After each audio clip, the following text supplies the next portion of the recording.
কি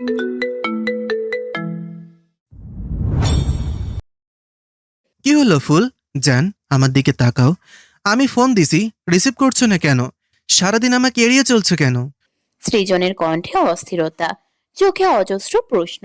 আর রোজ, সে একবারও তার চোখে চোখ রাখতে পারছে না। চারপাশে তাকাচ্ছে, যেন কোথাও লুকোতে চায় নিজের ভাঙা মনটা। কারণ সে জানে, একবার চোখ মেললেই সৃজন দেখে ফেলবে তার চোখের ভেজা কষ্ট। রোজ আমতা আমতা করে বলে ওঠে, দেখুন সৃজন, ছাড়ুন আমায়। কেউ দেখে ফেললে খারাপ ভাবে, প্লিজ ছাড়ুন। কিন্তু সৃজন ছাড়ার মানুষ না আজ। সে আরো কাছে টেনে নেয় রোজকে, কণ্ঠটা কাঁপে। তুমি কি আমার কথা শুনতে পাচ্ছ না? আমার দিকে তাকাও জান। তুমি কথা না বললে আমার ভেতরটা পাগল হয়ে যায়। প্লিজ বলো কি হয়েছে আমার জান, প্লিজ স্পিক আপ। হঠাৎই রোজ ভেঙে পড়ে।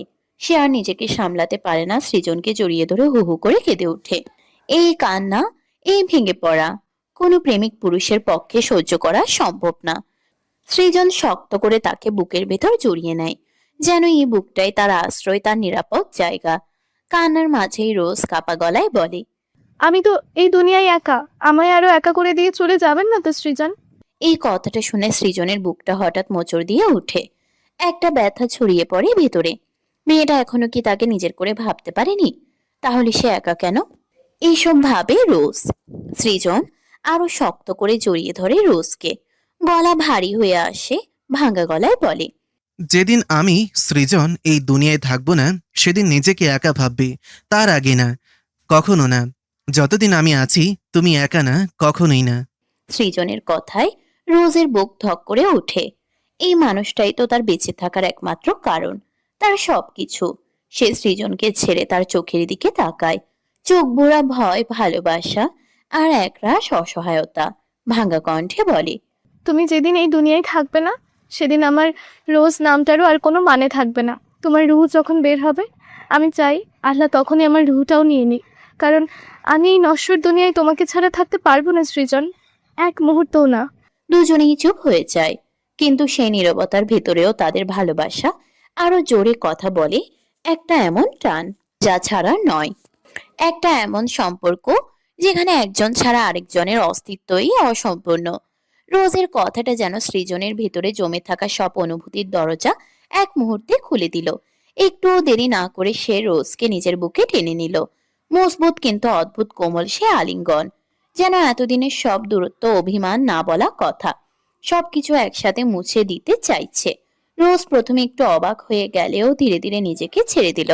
সেই উষ্ণতার ভেতরে সৃজনের বুকের স্পন্দন যেন তার কানে এসে লাগছিল। আর সেই স্পন্দনে ছিল একটাই কথা, আমি আছি। সৃজন দুহাতে আলতো করে রোজের মুখটা তুলে ধরলো। তার চোখে এমন এক গভীরতা, যেন সেখানে হারিয়ে গেলে আর ফিরে আসার ইচ্ছে থাকবে না। খুব যত্ন করে, খুব ভালোবাসা নিয়ে সে রোজের কপালে একের পর এক চুমু এঁকে দিল। প্রতিটা ছোঁয়ায় ছিল মায়া, ছিল প্রতিশ্রুতি, ছিল না বলা হাজারো অনুভূতি। রোজের চোখে জমে থাকা জলটুকু সে ঠোঁটের ছোঁয়ায় মুছে দিল, যেন কোনো মূল্যবান কিছু ছুঁয়ে দেখছে। তার দৃষ্টিতে ছিল না কোনো তাড়াহুড়ো, ছিল শুধু গভীর ভালোবাসা আর শান্ত একটা আশ্রয়ের প্রতিশ্রুতি। রোজ ধীরে ধীরে চোখ বন্ধ করে নিল। সৃজনের কাছে নিজেকে এমন ভাবে সঁপে দিল, যেন এই মানুষটাই তার সব। চারপাশে সব শব্দ, সব মানুষ, সব বাস্তবতা মুছে গিয়ে যেন শুধু তাদের দুজনে ছোট্ট একটা পৃথিবী তৈরি হলো, যেখানে শুধু ভালোবাসা, স্পর্শ আর নীরব অনুভূতির ভাষা। সেই মুহূর্তে সৃজন নিচু স্বরে ফিসফিস করে বলল, তোমাকে ছাড়া আমি কিছুই না ফুল, তুমি আমার সব। আর রোজ চোখ বন্ধ রেখে মৃদু হাসলো। কারণ সে বুঝে গেছে এই আলিঙ্গনটাই তার সবচেয়ে নিরাপদ জায়গা। হেরাকে প্রায় টেনে হিসড়ে রুমে ঢুকিয়েই দরজাটা ধাক্কা মেরে বন্ধ করে দিল নাভান। তার বুক ওঠানামা করছে দ্রুত, চোখে জ্বলছে দম বন্ধ করার রাগ। হেরা পেছাতে পেছাতে দেয়ালে গিয়ে ঠেকে গেল। তার শ্বাস কাঁপছে, চোখে ভয় আর রাগ মিশে এক অদ্ভুত ঝড়। দূরে থাকুন প্লিজ। কাপা গলায় বলল হেরা। নাভান ম্লান হেসে উঠল, কিন্তু সেই হাসিতে উষ্ণতা নেই, শুধু রাগের তীব্রতা। প্লিজ, না এমন করবেন না প্লিজ।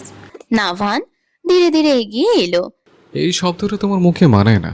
যখন আমার থেকে পালাচ্ছিলে তখন তো প্লিজ ছিল না, এখন এই ওয়ার্ড আসলো কোত্থেকে? হেরা মাথা নাড়িয়ে বলল, আমি পালাইনি, আমি নিজেকে বাঁচাতে চেয়েছি। আমার থেকে? আমি এতটাই ভয়ঙ্কর? হঠাৎ গলার স্বর নিচু হয়ে গেল নাভানের। হেরা কিছু বলল না, তার নীরবতাই যেন উত্তর হয়ে দাঁড়ালো। এক মুহূর্তের জন্য থেমে গেল নাভান। তার চোখে ক্ষণিকের জন্য কিছু একটা নরম হলো, কিন্তু পরক্ষণেই আবার শক্ত হয়ে গেল। হ্যাচকা টানে হেরাকে নিজের কাছে নিয়ে এলো। কামিজটা উপরে উঠাতে হেরা চেঁচাতে লাগে। নাভান এমন ভাবে ধরেছে যেন হেরার আত্মা বের হয়ে যাচ্ছে। নাভান বিরক্ত সুরে বলে ওঠে, তুমি ব্যথা পাচ্ছ? চিল্লাও, আরো জোরে চিল্লাও। ডাজন্ট ম্যাটার, বাট থামতে বলবো না। আর আমি তোমায় ছাড়ছি না, আরো ব্যথা দিব দরকার হয়, বাট কথা না শোনার শাস্তি দিবই, মিসেল গার্ল। হেরা লজ্জায় চোখ বন্ধ করে বলে ওঠে, পেটে কিছু হয়নি, পায়ের হাঁটুর নিচে কাঁচ ঢুকেছে। তখন অনুষ্ঠান থেকে একা ফেরার পথে নাভান হেরাকে আটকায়, কিন্তু হেরা নাকচ করে দেয়। সে নাভানের সাথে যাবে না। দূর থেকে নিলয় সবকিছু দেখে রাগে ফুসফুস করছে। রাগে নাভানের গাড়ির দিকে এগিয়ে ধাক্কা দিতে যায়, তখন হেরা সেটা দেখে ফেলে। সাথে সাথে নাভানকে হ্যাচকা টানে সরিয়ে আনে। 70 কেজি শরীরের ভার সামলাতে না পেরে হেরা নিজেই কাজ ঢালার রাস্তায় পড়ে যায়। কিছুক্ষণ আগে এখানে একটা অ্যাক্সিডেন্ট হয়েছিল, যার কারণে গাড়ির কাঁচ ভেঙে রাস্তায় ছড়িয়ে ছিটিয়ে ছিল। আর হেরা সেই কাচের উপরে পড়ে যায়। তার হাত পায়ের অনেক জায়গায় কেটে যায়। নাভান দ্রুত হেরাকে টেনে তোলে। অন্ধকার থাকায় প্রথমে নাভান কিছু বুঝতে পারেনি, আর হেরাও কিছু বলেনি। পরে হাঁটতে গেলে পায়ে খোঁচা লাগতেই সে দাঁত চেপে সহ্য করে নেয়। উপায় না পেয়ে হেরা নাভানের বাইকে করেই জাওয়াত খানের বাসায় আসে। গাড়ি থেকে নামতেই হেরা প্রায় পড়ে যেতে নেয়। তখন নাভান খেয়াল করে দেখে হেরার পা থেকে রক্ত বের হচ্ছে। নাভান নিচু হয়ে পায়ের ভিতর আটকে থাকা কাঁচ বের করে দেয়। তবুও হেরা পেট চেপে ধরে বসে থাকে। আর কিছু না বুঝতে পেরে নাভান হেরাকে কোলে তুলে রুমে নিয়ে যায়। পরে তাকে নামিয়ে দিয়ে ফার্স্ট এড বক্স আনতে গেলে হেরা অন্য রুমে চলে যায়। এটা দেখে নাভান রাগে তার পিছু নেয়। মেয়েটা পেট চেপে ধরে অন্য রুমে যেতে নিতেই নাভানের রাগ বেড়ে যায়। রাগে দরজা আটকে সে হেরাকে টেনে দাঁড় করায় এবং দেখে কোথায় ব্যথা পেয়েছে। হেরা দিচ্ছে না বলে এত কাহিনী করে নাভান হেরার সাথে। কামিজে হাত দিতেই শেষমেশ লজ্জায় হেরা বলে ওঠে, আমি পায়ে ব্যথা পেয়েছি। নাভানকে নিয়ে পড়ে যাওয়ার সময় নাভান তার উপরে পড়েছে বিধায় নাভানের কোনোই হেরার পেটে লাগে। নাভানের সম্পূর্ণ খেয়াল তখন ছিল হেরার মাথায়, যাতে পিস ডালা রাস্তায় হেরার মাথা না লাগে। নাভান হেরার মাথার নিচে এক হাত রাখে আর কোমরে ধরতে যায় আরেক হাত দিয়ে, কিন্তু বেকায়দায় তার কনুইয়ের আঘাত লাগে হেরার পেটে। নাভানকে হেরা কোনোভাবে বুঝতে দেয় না যে সে ব্যথা পেয়েছে। নাভান হেরার কামিজ একটু উঠিয়ে আবার ঠিক করে দেয়। তারপর পায়ের থেকে স্কার্ট উঠাতেই দেখে ফর্সা পা লাল রক্তে রঞ্জিত হয়ে আছে। একটা কাঁচ এখনো ঢুকে আছে। রাগে হাতের আর কপালের রগ ফুলে যায় মুহূর্তে নাভানের। সে হাত দিতেই হেরা ব্যথায় কুকিয়ে যায়। হেরার ব্যথাতুর মুখ দেখে নাভানের কেমন মায়া হয়। নিচে বসে হেরার পা কোলে রেখে পা উঁচু করতেই হেরা আবারও চেঁচিয়ে ওঠে। এবার নাভানের রাগ হয় মেয়েটার উপর। না ধরতে এমন সাউন্ড দিচ্ছে। বিরক্ত নিয়ে বলে, এই মিসেল গার্ল, এমন রোমান্টিক সাউন্ড দিচ্ছ কেন? কে শুনলে কি ভাববে? হেরা চোখ বড় বড় করে চায়। রাগে কটমট চোখে তাকায় নাভানের দিকে। বলে উঠে কর্কশ ভাষায়, মানুষ ব্যথা পেলে তাহলে কেমন সাউন্ড করে অশুভ গিটারওয়ালা? তোমার মতো অ্যাডাল্ট সাউন্ড করে না অন্তত। কথা না শোনার শাস্তি এসব। চিল্লাও আরো জোরে, আমি তুমি আরো ব্যথা দেবো ইডিয়েট। তখন কথা শুনলে এমন হতো? হেরা দাঁতে দাঁত চেপে ধরে। নাভান কথার মাঝে হেরার পা থেকে কাজ খুলে ব্যান্ডেজ করে দেয়। জাওয়াত খান বাসে আসতে হেরার রুম থেকে চেঁচানোর শব্দ শুনে চোখ বড় বড় করে ফেলে। দরজার বাহিরে থেকে ধাক্কা দিতে দিতে বলে, শেহজাদ, দরজা খুলো। কি করছো আমার মেয়ের সাথে? তোমার এই এডুয়েটলি মার্খা মা এসব শিখিয়েছে তোমার মেয়েদের সাথে এসব করতে? নিজের জন্মদাতা বাপকে আবার তাদের মধ্যে হিটলারগিরি করতে দেখে কপাল কুঁচকে বিড়বিড় করে বলে। ওই যে হিটলার বাপ এসে হাজির। হেরা ভেঙচি কাটে নাভানকে বলে উঠে। হিটলার আমার বাবা নয়, হিটলার তো আপনি, অসভ্য গিটারওয়ালা। নাভান বিরক্ত মুখে দরজা খুলতেই হুড়মুড় করে ভেতরে প্রবেশ করে জাওয়াত খান, রোজা, রুষা। মেয়েকে ব্যথাতুর চোখে মুখে শুয়ে থাকতে দেখে দাঁতে দাঁত চেপে বলে, আমার আম্মাজান যে বলে তুমি অভ্যস্ত, সত্যি নিজ চোখে না দেখলে ভাবতাম না তুমি এমন। কি অসভ্য দিনের বেলায় এসব কি শেহজাদ? নাভান শুধু 2 হাত পকেটে ঢুকিয়ে ড্যাম কেয়ার ভাব নিয়ে দাঁড়িয়ে নিজ জন্মদাতা পিতার কথা শুনছে। বাবার মুখ বন্ধ করতে একটু ঝুঁকে বলে ওঠে। আমি তোমার মতো অতটা নির্লজ্জ নই যে দিনের বেলাতে রোমান্স করব। জাওয়াত খান কেসে ওঠে। মেয়েদের সামনে এমন কথা বলাতে আর কিছু না বলে যেতে নিতেই নাভান আবার বলে ওঠে। চোরের মন পুলিশ পুলিশ। এদিকে রোজ রুষা মুখ টিপে হেসে ওঠে। জাওয়াত খান হেরার পাশে গিয়ে বসতেই হেরা বলে ওঠে সে ব্যথা পেয়েছে। আধার ধরণীতে তখন চাঁদের হাট বসেছিল। রাত 11টা বাজতে চলেছে। অ্যাডভোকেট কাজল খান বাসায় ফিরেছে। পিছনে তার অ্যাসিস্ট্যান্ট ফাইল হাতে নিয়ে হাজির। ড্রয়িং রুমে প্রবেশ করতেই নাভান মুখোমুখি হয়। গ্লাসে পানি ঢালতে ঢালতে বলে ওঠে নাভান। আজকাল তোমার অভিমানটা অহংকারের রূপ ধারণ করেছে।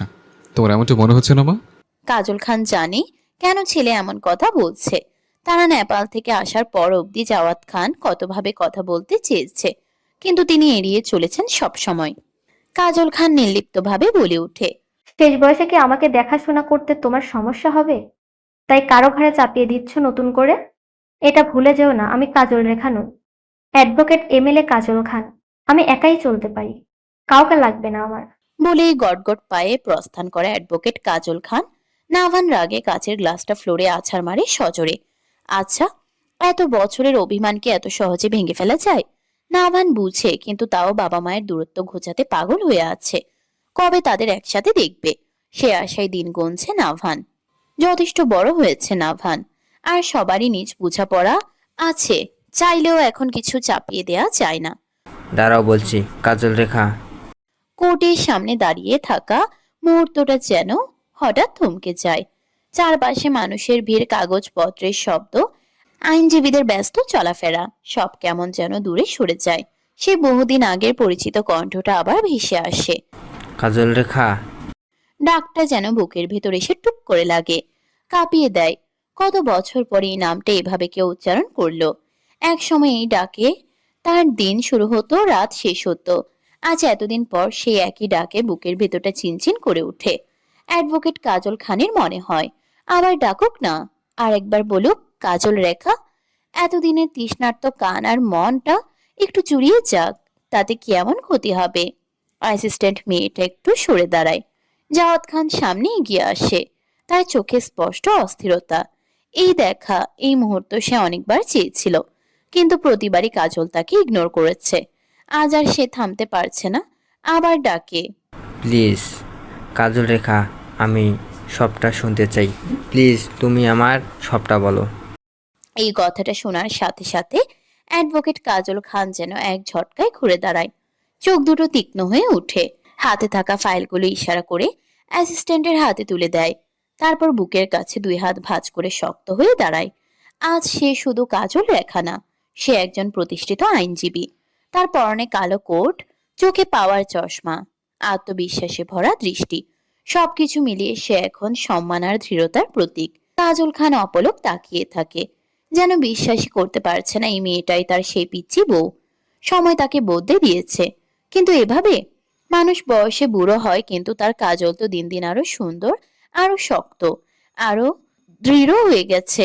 নাভানের মুখ থেকে অনেক কিছু শুনেছে সে, কিন্তু আজ সে সত্যটা জানতে চায়, সেই দিনের আসল ঘটনা। তাই আবার বলতে চায়, আবার জানতে চায়। কিন্তু কাজল ঠান্ডা গলায় বলে ওঠে। শুনতে চান আপনি? তার ঠোঁটে ফুটে ওঠে হালকা তাচ্ছিলের হাসি। এত বছর পর আপনার শুনতে ইচ্ছা করছে? আশ্চর্য। সে এক পা এগিয়ে আসে, চোখে চোখ রেখে বলে ওঠে। যে স্বামী সবার সামনে নিজের স্ত্রীকে একা রেখে চলে যেতে পারে, সে আবার কোন মুখে জবাব চায়? জাওয়াত স্তব্ধ। কাজলের কণ্ঠ আরো শক্ত হয়ে ওঠে। সেদিন আমি দাঁড়িয়েছিলাম আপনার পাশে, আপনার পায়ে অবধি পড়েছি, শুধু একটুখানি বিশ্বাস চেয়েছিলাম। কিন্তু আপনি একবারও আমার দিকে ফিরে তাকাননি, একবারও জিজ্ঞেস করেননি সত্যি কি। কাজল খানের চোখে জমে থাকা কষ্ট যেন আগুন হয়ে বেরিয়ে আসে। আপনি চলে গিয়েছিলেন সবার সামনে আমাকে একা রেখে, অপমান, প্রশ্ন, সন্দেহ সবকিছুর মুখোমুখি করে।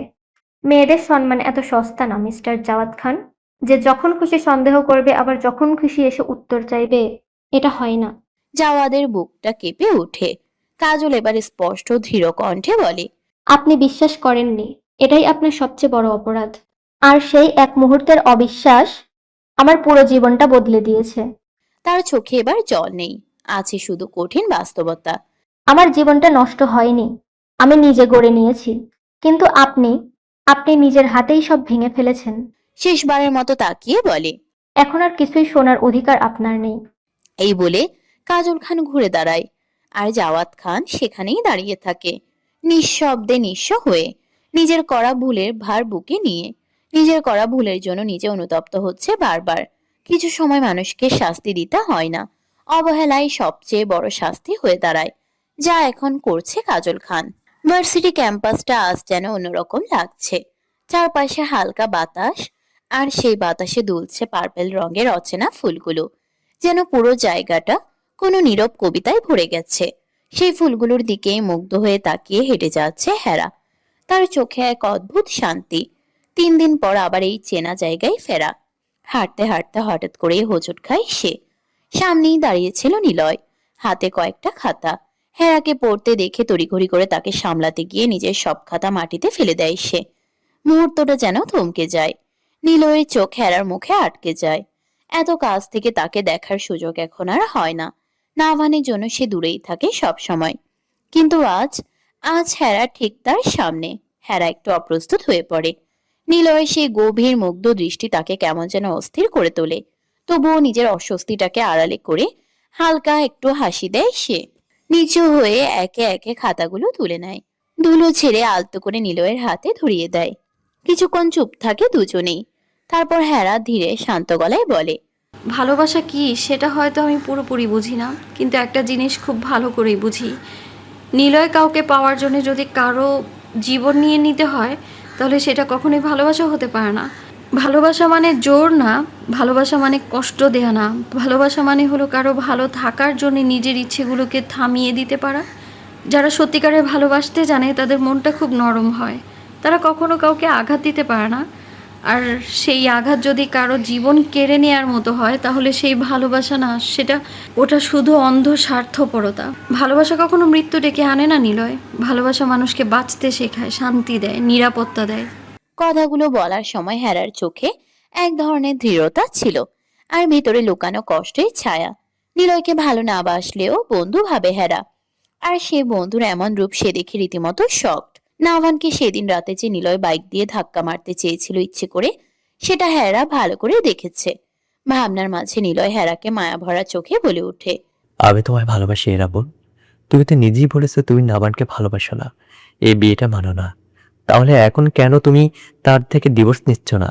নিলয়ের গলায় ছিল আকুতি, ছিল রাগ, আর ছিল হারিয়ে ফেলার ভয়। ঠিক তখনই পিছন থেকে ভেসে এলো ভারী গভীর শীতল একটা কণ্ঠ। শেতাজ খান নাভানের সাথে যার নাম জড়িয়ে গেছে, সে মরার আগ অব্দি আমার। ডিভোর্সে 3 অক্ষরের শব্দ যার জন্য হারাম। নাভানের কণ্ঠে শব্দটা যেন বজ্রপাতের মতো নেমে এলো হেরা আর নিলয়ের মাঝে। হেরা ধীরে ধীরে ঘুরে দাঁড়ালো। নাভান দাঁড়িয়ে আছে, চোখে অদ্ভুত এক দহন, ঠোঁটে হালকা বাঁকা হাসি। কিন্তু সেই হাসির আড়ালে লুকানো কষ্টটা চোখ এড়ায় না হেরার। আচ্ছা, নাভান কেন কষ্ট পাচ্ছে? হেরা নাভানের দিকে তাকিয়ে রইল। আসলে কি কষ্ট পাচ্ছে নাভান, নাকি এটা তার অহংকার আর জেদ? নিলয় দাঁতে দাঁত চেপে তাকিয়ে রইল তার দিকে। তুই কি ভাবছিস জোর করে কাউকে নিজের করে রাখা যায়? ভালোবাসা কি তোর রাজনীতির ক্ষমতা? নাভান ধীরে ধীরে এগিয়ে এলো নিলয়ের সামনে। পকেটে 2 হাত গুজে সাদা হাফ হাতা গেঞ্জির উপরে কালো শার্ট। চুলগুলো একটু বড় হয়েছে, তাতেও যেন তার সৌন্দর্য চোখ ধাঁধানোর মতো। স্যান্ডার ফ্রুট চাবাতে চাবাতে নিলয়ের বরাবর দাঁড়ায়। তার প্রতিটা পদক্ষেপ যেন মাটিতে চাপ ফেলছে। ভালোবাসা আমি দেখাই না নিলয়, আমি রাখি। আর যাকে রাখি তাকে কেউ নিয়ে যেতে পারে না। এতে শেতাজ খান নাভানের ক্ষমতা, অহংকার। নিলয় হেসে উঠে তাচ্ছিলে ভরা সেই হাসি। রাখ তুই, বাট বন্দি করে কেন? এরা কি তোর সম্পত্তি? নাভান থেমে গেল, ঠিক হেরার সামনে এসে চোখ নামিয়ে কিছুক্ষণ তাকিয়ে রইল ওর দিকে, যেন হাজারটা কথা জমে আছে, কিন্তু একটাও বের হতে চাইছে না। তারপর খুব ধীরে নিচু স্বরে বলল, আমি ওকে কখনো আটকে রাখিনি, আমি শুধু চাইনি ও চলে যাক। হেরার বুক কেঁপে উঠল। এই প্রথম নাভানের কণ্ঠে এমন ভাঙন সে শুনছে। নিলয় এবার একটু থমকালো, কিন্তু নিজেকে সামলে নিল। তাহলে ছেড়ে দে তাকে, তুই তো তাকে ভালোবাসিস না। আর যদি ভালোবাসিস তাহলে মুক্তি দে। ভালোবাসা মানে তোর জোর না, তাই না? নাভান চোখ তুলে তাকালো নিলয়ের দিকে। চোখ দুটো লাল, তীব্র, কিন্তু ভেতরে কোথাও একটা অসহায়তা লুকানো। হেরা এসবের মাঝে থাকতে চায় না বলে চলে যেতে চায়। হেরা চলে যেতেই নাভান বলে উঠে, মুক্তি? যেদিন ওর নিজের মুখে বলবে আমি নাভানকে চাই না, সেদিন নিজে হাতে ছেড়ে দেব, কিন্তু তার আগে না। কারণ আমি জানি সে থামলো, এক পা এগিয়ে নিলয়ের দিকে ঝুঁকে খুব আস্তে বলল। ও যতই অস্বীকার করুক, ওর নীরবতার মাঝে আমি আছি। নিলয় নাভানের শার্টের কলার ধরে আগুন চোখে তাকিয়ে বলে। তুই ভুল ভাবছিস, হেরা তোকে ভালোবাসে না। নাভান ধীরে ধীরে সোজা হয়ে দাঁড়ালো। তার ঠোঁটে আবার সে অদ্ভুত আত্মবিশ্বাসী হাসি ফিরে এলো। ভালোবাসে কিনা সেটার চোখ বলবে, আর আমি সেই চোখ পড়তে জানি। চারপাশে নীরবতা নেমে এলো। একদিকে নিলয়ের স্পষ্ট দাবিদার ভালোবাসা, অন্যদিকে নাভানের অপ্রকাশিত গভীর দখলদার অথচ কোথাও ভীষণ ভাঙা অনুভূতি, আর মাঝখানে হেরা, যে নিজের হৃদয়ের শব্দটাই শুনতে পারছে না। নিলয়ের চোখ লাল হয়ে উঠেছে রাগে, দাঁত চেপে হেরার দিকে তাকিয়েছিল, কিন্তু হঠাৎ দৃষ্টি ঘুরিয়ে নাভানের দিকে ছুড়ে দিল। তুই কি ভাবিস জোর করে কাউকে নিজে করে রাখলে সে তোর হয়ে থয়ে? হেরা তোকে ভালোবাসে না, এই কথাটা মাথায় ঢুকার শোকে? নাভান হালকা মাথা কাত করলো, ঠোঁটের কোণে সেই ঠান্ডা আত্মবিশ্বাসী হাসি। ধীরে ধীরে এগিয়ে এসে নিলয়ের সামনে দাঁড়ালো। তুই অনেক কথা বলিস নিলয়, কিন্তু একটা জিনিস বুঝিস না। তার কণ্ঠ নিচু ভারী। ভালোবাসা তোর মতো করে চাইতে হয় না, আমার মতো করে রাখতেও হয়। নিলয় তাচ্ছিল ভরা হেসে উঠল। তুই জোর করে ফাঁসিয়েছিস, হেরা কোনো জিনিস না যে তুই দাবি করবি আমার। নাভানের চোখে হঠাৎ তীক্ষ্ণ হয়ে উঠল। এক পা এগিয়ে এসে খুব কাছে ঝুঁকে বলল। শোন, এই পৃথিবীতে সবাই চাইতে পারে, কিন্তু সবকিছু সবার জন্য না। তার চোখ সরাসরি নিলয়ের চোখে। হেরা আমার, এই সত্যিটা তুই যতই তাড়াতাড়ি মেনে নিবি, তোর তত কষ্ট কম হবে। নিলয় এবার রাগে ফেটে পড়ল। তুই কে রে? তুই ঠিক করবি হেরা কার হবে? ওর নিজে মানুষ, ওর নিজের ইচ্ছা আছে। নাভান এবার একটু চুপ করলো, তারপর ধীরে ধীরে হেরার দিকে তাকালো। সেই দৃষ্টিতে ছিল অদ্ভুত এক কোমলতা, যা সে লুকাতে চাইলেও পারল না। 18 বার কবুল বলে বউ আমার, এত সহজে ছেড়ে দেবো? নাভানের কণ্ঠে চাপা গর্জন, চোখ দুটো লাল হয়ে আছে, যেন ভেতরে আগুন জ্বলছে। ও আমার ভালোবাসে না, ও আমার অধিকার, শুধু আমার। আর একটা কথা ভালো করে কানে ঢুকিয়ে রাখ, আমি ন্যানো সেকেন্ডের জন্য হলেও তোকে হেরার আশেপাশে দেখতে চাই না। ওর থেকে 1000 মিটার দূরে থাকবি, গট ইট? তার প্রতিটা শব্দে ছিল দখলদারিত্ব, রাগ আর ভয়। জারুল গাছের নিচে দাঁড়িয়ে আছে নাভান, হালকা বাতাসে ফুল ঝরছে, কিন্তু এই মুহূর্তে পরিবেশের সৌন্দর্যটুকুও যেন ভারী হয়ে গেছে। বাইকের সাথে হেলান দিয়ে দাঁড়িয়ে, হাতে ধরা 3টা খাতা, সামনে হেরা, চোখে বিস্ময়, রাগ আর অপমানের ছাপ। হঠাৎ নাভান একটা খাতা নিচে ফেলে দিল। নাও, 1 ঘন্টা, এগুলো আমি ফেলবো, আর তুমি তুলে আমার হাতে দেবে। হেরা ব্রুকুচকে তাকালো। মানে আপনি কি বলছেন? কেন, শুনতে পাওনি নাকি? নাভান আরেকটা খাতা ফেলে দিল মাটিতে। আমি কেন এগুলো তুলতে যাব? নাভান এবার ধীরে ধীরে সোজা হয়ে দাঁড়ালো, চোখ সরাসরি হেরার চোখে। 30 মিনিট 2 সেকেন্ড আগে নিলয়কে তুলে দিয়েছে কিভাবে? ঠিক সেভাবেই তুলবে। হেরা দাঁত চেপে বলল। আমার জন্য নিলয়ের খাতা পড়ে গিয়েছিল তাই তুলেছি, কিন্তু আপনারটা কেন তুলবো আমি? নাভানের ঠোঁটে হালকা বাঁকা হাসি ফুটল, কিন্তু সেই হাসিতে কোনো উষ্ণতা নেই। এই কারণে তুলবে। কেন নিলয়টা তুলেছিলে? তোমার স্বামী নিজে বলে দিয়েছে ওই চুইংগাম হিরোর থেকে দূরে থাকবে, কিন্তু তুমি শোনো না, তার খাতা তুমি যত্ন করে তুলে দিয়েছো। হেরা চোখ ছোট ছোট করে তাকায় নাভানের দিকে। নাভান আবার একটা খাতা মাটিতে ছুঁড়ে ফেলল, হেরার দিকে গম্ভীর চাহনি দিয়ে বলল। এখন শাস্তি হিসেবে 1 ঘন্টা আমি ফেলবো, তুমি তুলবে একটার পর একটা। হেরার চোখে এবার রাগ জ্বলে উঠল, কটমট করে বলে। না, আমি করব না। এই না শব্দটা যেন নাভানের অহংকারে সরাসরি আঘাত করল। নাভান ধীরে ধীরে হেরার দিকে এগিয়ে এলো, দুজনের মাঝে দূরত্ব প্রায় নেই। তার কণ্ঠ নিচু কিন্তু ভয়ঙ্কর দৃঢ়। শাস্তি, এই শব্দটা উচ্চারণ করার সময় নাভানের চোখে এমন এক অদ্ভুত দৃঢ়তা ছিল, যেন সে যা বলে তা করেই ছাড়ে। তার কণ্ঠে কোনো তাড়াহুড়া নেই, কিন্তু ভয়ঙ্কর স্থিরতা আছে। শাস্তি তো পেতেই হবে মিসেল গার্ল। সে ধীরে ধীরে বলল। 2টা অপশন দিচ্ছি তোমায়, হয় এগুলো করবে, নয়তো আজ তোমাকে সরাসরি আমার বাসায় নিয়ে যাব। হেরা থমকে গেল, চারপাশে যেন হঠাৎ সব শব্দ থেমে গেছে। রোদের তাপে গাছের ছায়াগুলো যেন নিস্তব্ধ হয়ে দাঁড়িয়ে আছে, কিন্তু হেরা চোখ নামালো না। তার ভেতরে ভয় আর রাগ দুটোই সমান তালে লড়ছে। নাভান আরেকটু ঝুঁকে এলো, এতটাই কাছে যে তার নিঃশ্বাস হেরার গালে উপচে পড়ছে, উষ্ণ ভারী, অদ্ভুত মন মাতানো ঘ্রাণ, অস্থির করে দেওয়ার মতো। নাভান থুতনিতে হাত দিয়ে ভাবুক স্বরে বলল। আর বাসায় নিয়ে গেলে কি হবে সেটা তো তুমি জানো না, আমি বলে দিচ্ছি। 18 বার কবুল বলার পরও বাসর করতে পারিনি, এরপর সোজা বাসর করব, বিকজ তুমি আমার বউ, আর আমি যা বলি সেটাই করে দেখে। এটা তুমি এই কদিনে ভালো বুঝতে পেরেছো নিশ্চয়ই। হেরার চোখে আগুন জ্বলে উঠল। আগের নাভান আর এখনকার নাভানের মাঝে আকাশ পাতাল তফাৎ দেখতে পারছে। দাঁতে দাঁত পিষে বলে হেরা। কি চাইছেন আপনি? জানেন আপনার এই দাম্ভিকতা, এই অহংকারের জন্য আমি আপনাকে ঘৃণা করি। আর এই অহংকার ভাঙার জন্য নেপাল থেকে বাংলাদেশে এসেছি আমি। নাভান হালকা হাসলো। সেই হাসিতে বিদ্রুপ আছে, আবার অদ্ভুত এক আত্মবিশ্বাসও। তোমার মন যা ইচ্ছা করতে পারো, বাট আমি যা বলবো তা পালন করতে হবে। আমি বলেছি নীলর আশেপাশে যেন তোমায় না দেখি, বাট তুমি আমার কথা শোনোনি। আমি কিন্তু বাবাকে বলে দিব সবটা। বাবা বলার আগে শ্বশুর অ্যাড করো, তারপর শুনতে ভালো লাগে। হেরা যেন আর নিজেকে সামলাতে পারছিল না। আপনি কি প্রেমিক হবার চেষ্টা করছেন? নাভানের চোখ হঠাৎ একটু গাঢ় হয়ে উঠল। শোনো মেয়ে, তোমার প্রতি আমার কোনো কিউরিয়াসিটি নেই, তুমি আমার পছন্দের লিস্টে নেই, কিন্তু শেহতাজ খান নাভানের নামের সাথে যখন জড়িয়ে গেছো তখন তুমি আমার অধিকার, আর আমি আমার অধিকার নিয়ে কারো হস্তকে বরদাস্ত করি না। কথাগুলো ছুরির মতো বিঁধল হেরার ভেতরে। ছি, আপনাকে দেখলেই এখন ঘৃণা লাগে আমার। হেরা দাঁতে দাঁত চেপে বলল, তার কথার মধ্যেও বিষ ঝরছিল। শুধু এই জন্যই বেঁচে গেছেন যে আমার প্রিয় মানুষের রক্ত আপনার শরীরে বইছে, কিন্তু তাই বলে সবসময় চুপ থাকবো এটা ভাববেন না। অধিকার নিয়ে বড়াই করছেন আপনি, এই নামটাই আপনার নামের পেছন থেকে কেটে দিব। Just wait and watch. Navan একটু থামলো, তারপর ঠোঁটের কোণে হাসি টেনে বলল, ওটা দেখা যাবে, বাট এখন আমি যা বলবো তাই করো, নয়তো সোজা বাসায় নিয়ে বাসর। বাসর শব্দটা যেন হেরার কানে বারবার বাজতে লাগলো। রাগে, অপমানে, দুঃখে সব মিলিয়ে সে যেন ভেতর থেকে কেঁপে উঠল। কিন্তু শেষমেশ দাঁত চেপে নাভানের কথা মতো খাতাগুলো তুলতে শুরু করলো। একটা, দুটো, তিনটা মাটিতে ছড়িয়ে থাকা খাতাগুলো একে একে তুলে নাভানের হাতে দিচ্ছে সে। সময় যেন থেমে গেছে। প্রায় 30 মিনিট ধরে এই একই কাজ, আর এই পুরোটা সময় নাভান একবারও চোখ সরায়নি। সে তাকিয়ে আছে অদ্ভুত মুগ্ধতায়।